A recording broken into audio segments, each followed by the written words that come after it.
सुप्रभातम। प्रथम पाठ में सुभाषितानि के श्लोकों का अर्थों को मैंने और विशेष अर्थों को बताया था, आप लोगों ने देखा था। आज हम उसके आगे बढ़ते हैं। 5 श्लोकों को हमने पढ़ा था, उसके आगे जो श्लोक है, छठा श्लोक देखते हैं। छठा श्लोक है, पुष्प पत्र फलच्छाया मूलवल्कल दारुभिः धन्याः महीरुहाः येषां विमुख यान्ति नार्थिनः। पुनः देखिए एक बार, पुष्प पत्र फलच्छाया मूलवल्कल दारुभिः धन्याः महीरुहाः येषां विमुख यान्ति नार्थिनः। इस श्लोक में धन्याः महीरुहाः, महीरुहाः मीन्स वृक्ष, तो कह रहे धन्याः, वृक्ष जो है वो धन्य है। वृक्ष की विशेषताओं के बारे में, वृक्ष की महानता के बारे में इस श्लोक में बताया गया है कि वृक्ष जो है वो धन्य है, क्योंकि येषां विमुख यान्ति न अर्थिनः। वृक्ष के पास हम जिस किसी भी कामना से जाते हैं तो हमें वृक्ष विमुख नहीं होता हमसे, यानी वो हमारी जो याचना होती है, जिस किसी भी कामना से हम जाते हैं वह हमारी कामना की पूर्ति हो जाती है।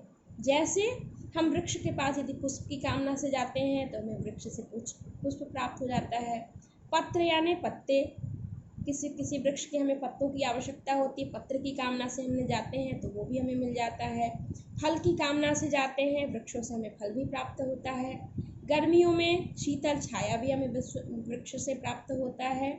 और मूल यानी वृक्ष का जड़, बहुत सारी औषधियों के निर्माण में हमें वृक्षों की जड़ की आवश्यकता होती है, तो वह भी हमें प्राप्त होता है। वल्कल यानी वृक्ष की छाल, बहुत सारी औषधियों के निर्माण में वृक्ष की छाल का प्रयोग करते हैं, तो हम यदि वल्कल की कामना से वृक्ष के पास जाते हैं तो हमें वह भी प्राप्त होता है। और दारू भी, तब लकड़ी, वृक्ष के पास हम लकड़ी की भी कामना से यदि जाते हैं तो हमें लकड़ियों की भी प्राप्ति हो जाती है। तो कह रहे हैं इस श्लोक में यही कि हमें वृक्ष के पास जिस किसी भी कामना से जाते हैं, पुष्प पत्र फल छाया जड़ छाल लकड़ी, किसी भी कामना से हम यदि जाते हैं तो हमें वृक्ष के पास जाकर के हमारी आवश्यकताओं की, हमारी कामना की पूर्ति हो जाती है। तो इसलिए कहा गया है कि वृक्ष धन्य है। कहीं कहीं वृक्षों की तुलना संतों से भी की जाती है कि जैसे संत के पास जाते हैं तो हमारी सारी समस्याओं का, हमारी कामनाओं का पूर्ति हो जाती है, हमारी समस्याओं का समाधान हो जाता है। तो वैसे ही वृक्ष का जीवन भी धन्य है, जिससे हमारी समस्त कामनाओं की पूर्ति हो जाती है।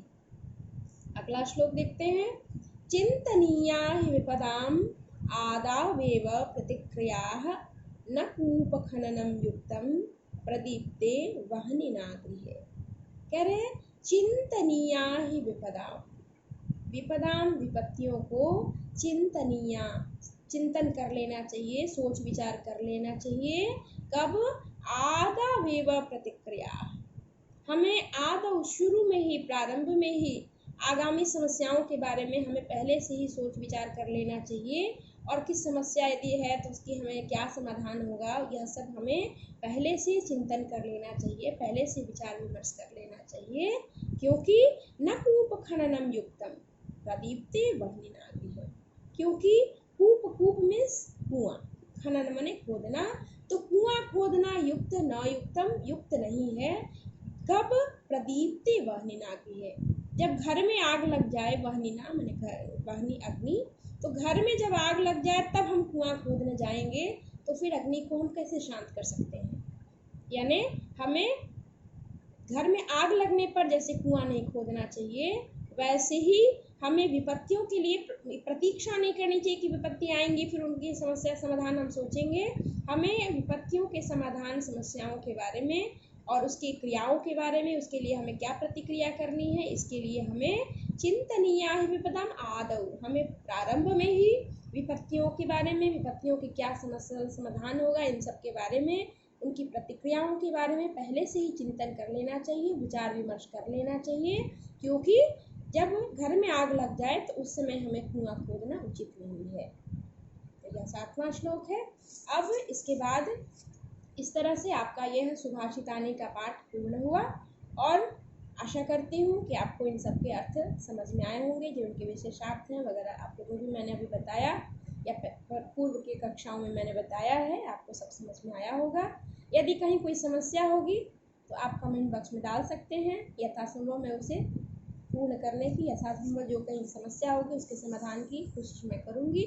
अब इसके आगे आते हैं प्रश्नोत्तर में। प्रश्नोत्तर में वैसे कई प्रश्न हैं, लेकिन जो कुछ प्रमुख प्रश्न हैं उन पे हम विचार करेंगे। तो एक पहला प्रश्न है, यहाँ तीसरे नंबर का प्रश्न दिख रहा है, प्रश्नानाम उत्तराणि एक पदेन लिखता, यानी प्रश्नों के उत्तर एक पद में लिखना है, परीक्षा की दृष्टि से भी यह महत्वपूर्ण है। तो कहते हैं पहला, व्यसनिनः किम नश्यति, व्यसनिनः जो व्यसनी व्यक्ति है उनका क्या नष्ट हो जाता है। तो श्लोकों में हम लोगों ने पढ़ा था विद्या फलम, जो व्यसनी व्यक्ति है उसका क्या नष्ट हो जाता है, विद्या फल। दूसरा है कस्य यशः नश्यति, किसका यश नष्ट हो जाता है। इसका उत्तर है लुब्धस्य, लुब्धस्य यानी लोभी का, किसका यश नष्ट होता है, लोभी का यश नष्ट होता है। तीसरा है मधुमक्षिका किम जनयति, जो मधुमक्खी है वो क्या उत्पन्न करती है, क्या बनाती है, तो माधुर्यमेव, मधु माधुर्यमेव, जो मीठा शहद बनाती है। यह भी हम लोगों ने श्लोक में ही पढ़ा था। अब इसके आगे अगला श्लोक देखते हैं, अगला प्रश्न देखते हैं। मधुर सुक्तरसम के सृजन्ति, मधुर जो सुक्त रस है वह कौन के सृजन्ति, उसकी सृजन उसकी रचना कौन करता है, तो कह रहे हैं संतः, जो संत व्यक्ति हैं वो मधुर सुक्त रस ही उसी की रचना करते हैं। तीसरा उसके अगला है अर्थिनः केभ्यः विमुखा न यान्ति, तो इसका उत्तर है महीरुहाः, जो वृक्ष हैं उससे कभी भी, जो अर्थी व्यक्ति हैं वो वृक्ष जो है कभी उनसे विमुख नहीं होता है। इसके बाद एक प्रश्न उत्तर आज और कर देते हैं, फिर आप बाकी अगले क्लास में देखेंगे। तो इसके बाद है तत्सम अधोलिखित तद्भव शब्दानाम कृते, तद्भव यानी जो तत्सम शब्द होते हैं वो संस्कृत के होते हैं, संस्कृत का ही जो हिंदी रूपांतरण है उनको तद्भव कहते हैं। तो तद्भव शब्दानाम कृते यानी जो हिंदी के ये शब्द दिए गए हैं, इन शब्दों के लिए पाठात् चित्वा यानी इसी पाठ से चुन करके संस्कृत पदाने लिखा था, संस्कृत के पद लिखने हैं। जैसे देखिए कंजूस, उसका दिया है कृपणः उदाहरण के लिए। वैसे हम आगे देखते हैं, कड़वा, कड़वा का हो जाएगा कटुकम।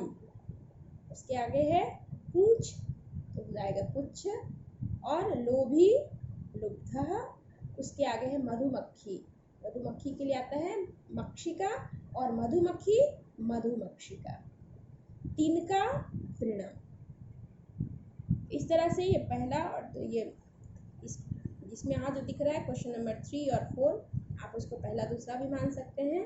तो यह दो मैंने अभी बता दिया, इसके आगे हम अगले क्लास में चर्चा करेंगे। और आप चाहें तो इन सबको एक अभ्यास पुस्तिका में इसको कर भी सकते हैं, जैसा होगा फिर उसके आगे हम चर्चा करेंगे। धन्यवाद।